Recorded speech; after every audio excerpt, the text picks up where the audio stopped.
Oui, effectivement, paradoxalement, au vu de l'onde de choc qui a traversé le monde arabe depuis maintenant plus de 6 mois, le dossier iranien finalement est passé au second plan de l'actualité internationale. Or, pourtant, aucun des contentieux qui existent entre l'ONU, une partie de la dite communauté internationale et l'Iran n'ont été réglés, et notamment, bien évidemment, le dossier sur le nucléaire. Alors, ce qu'on a constaté au cours de l'été, c'est qu'il y avait eu quelques tentatives de la part de la Russie de réactiver ce dossier dans le sens d'un règlement diplomatique, mais que pour le moment, en tout cas, il n'y a pas eu de suite. C'est-à-dire qu'une partie des membres de l'ONU et du Conseil de sécurité, je pense notamment à la France, à la Grande-Bretagne, aux États-Unis, ne sont pas du tout en situation aujourd'hui, malheureusement, probablement, d'accepter une relance d'un processus de négociation avec les Iraniens, un processus digne de ce nom.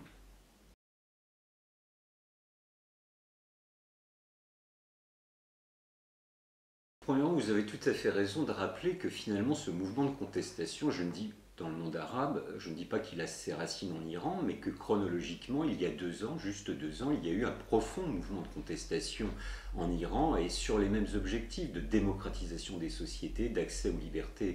démocratiques fondamentales. Malheureusement, en Iran, cela n'a pas abouti. La répression sauvage, brutale, a fait son œuvre et le mouvement de contestation est rentré dans le rang sous les coups de la répression.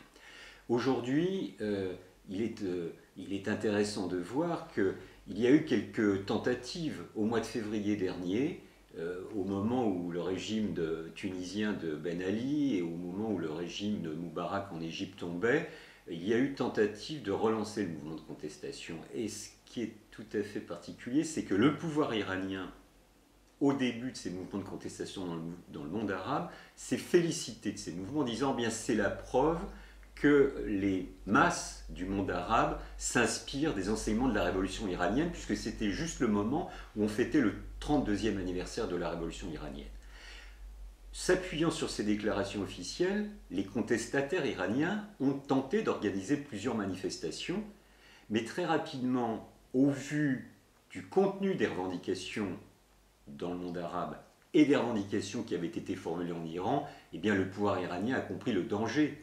que pouvaient constituer ces manifestations en Iran et les a réprimées très durement. Et depuis lors, c'est-à-dire depuis le mois de février-mars dernier, eh bien malheureusement, le mouvement de contestation n'a pas pu renaître en Iran. Alors, un, parce qu'il y a eu la répression, comme je l'ai évoqué, mais deux aussi, incontestablement, parce que l'opposition iranienne est en réalité traversée par des divisions,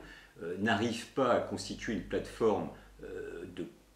propositions constructives et que malheureusement ils n'ont pas su, ils n'ont pas été en situation de faire renaître ce mouvement de démocratisation en Iran. C'est pas tellement au sein de son parti, parce que les partis en Iran n'ont pas tout à fait le même sens que ce qu'on peut connaître par exemple en France ou en Europe occidentale, c'est au sein même de l'appareil d'État, où effectivement on voit qu'il y a des divergences de plus en plus nettes qui se sont cristallisées au cours de ces derniers mois. Deux exemples, tout d'abord au mois de mars dernier, M. Ahmadinejad a voulu limoger le ministre du Renseignement. On comprend que dans un pays comme l'Iran, le ministre du Renseignement est quelqu'un de très important dans le gouvernement, mais que ce limogeage a été refusé par le guide de la Révolution, Ali Khamenei.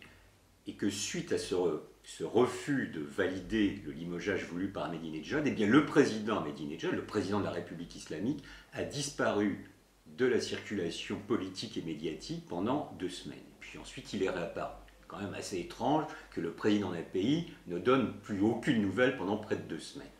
Deuxième exemple, un petit peu plus tard, au mois de mai, M.